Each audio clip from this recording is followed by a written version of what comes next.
কুয়াশা আর বাতাসের দাপট যেন কিছুতেই কমছে না। টানা শৈত্যপ্রবাহে বিপর্যস্ত হয়ে পড়েছে জনজীবন। পঞ্চগড়ে 6.9 ডিগ্রি তাপমাত্রা রেকর্ড করেছে তেঁতুলিয়া আবহাওয়া অফিস। এদিকে কুড়িগ্রাম ও পাবনার ঈশ্বরদীতে 9 ডিগ্রি তাপমাত্রা রেকর্ড করা হয়েছে। এছাড়া শৈত্যপ্রবাহে বেশি দুর্ভোগে দিনাজপুরের গ্রামাঞ্চলের মানুষ। সর্বনিম্ন তাপমাত্রা 9.8 ডিগ্রি সেলসিয়াস এবং বাতাসের আর্দ্রতা 92% রেকর্ড করেছে জেলা আবহাওয়া অফিস।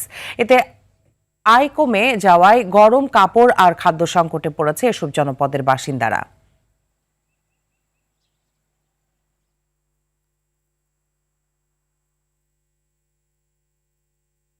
দর্শক, এই মুহূর্তে পাবনার ঈশ্বরদী থেকে সরাসরি যুক্ত হচ্ছেন আমাদের আরেক সহকর্মী বায়েজিদ বোস্তামি। বায়েজিদ, জেলাতে ঠান্ডার প্রভাবে হাসপাতালে রোগীর চাপ কেমন দেখছেন জানাবেন।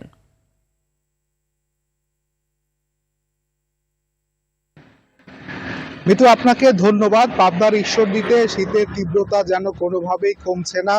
আমরা দেখছি যে ঘন কুয়াশা এবং বিশেষ করে হিমশীতল বাতাসের কারণে শীতের তীব্রতা তীব্র থেকে তীব্রতর হচ্ছে। প্রতিনিয়ত শীতের তীব্রতা বেড়েই চলেছে। আজকে ভোর 6টায় ঈশ্বরদী আবহাওয়া পর্যবেক্ষণাগারে তাপমাত্রা 9 ডিগ্রি রেকর্ড করা হয়েছিল, কিন্তু কিছুক্ষণ আগে অর্থাৎ সকাল 9টায় আবার আবহাওয়া পর্যবেক্ষণাগারের ভারপ্রাপ্ত কর্মকর্তা আমাকে জানিয়েছেন যে তাপমাত্রা আজকের সর্বনিম্ন রেকর্ড করা হয়েছে 8.5 ডিগ্রি সেলসিয়াস।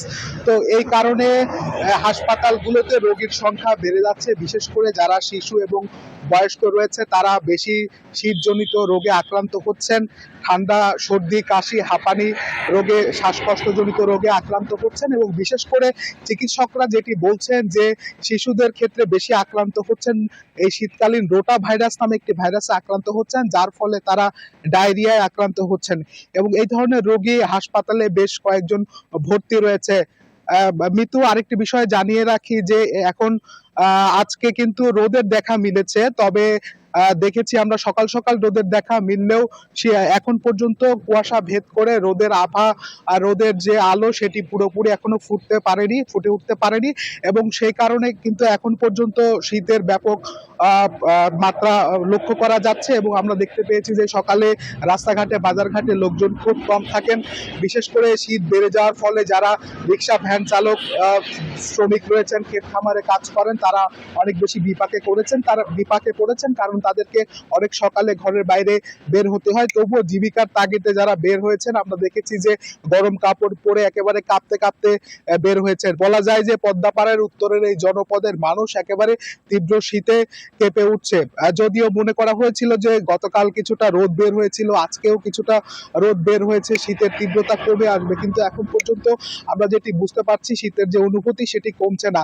তার উপর প্রচন্ড উত্তরের হিমশীতল বাতাস রয়েছে, যার ফলে শীতের তীব্রতা প্রতিনিয়ত আসলে বাড়িয়ে তুলছে। আমরা দেখছি যে শীত নিবারণের জন্য খড়কুটো জ্বালিয়ে রাস্তার পাশে মানুষ শীত নিবারণের চেষ্টা করছেন, একটি উষ্ণতা নেওয়ার চেষ্টা করছেন।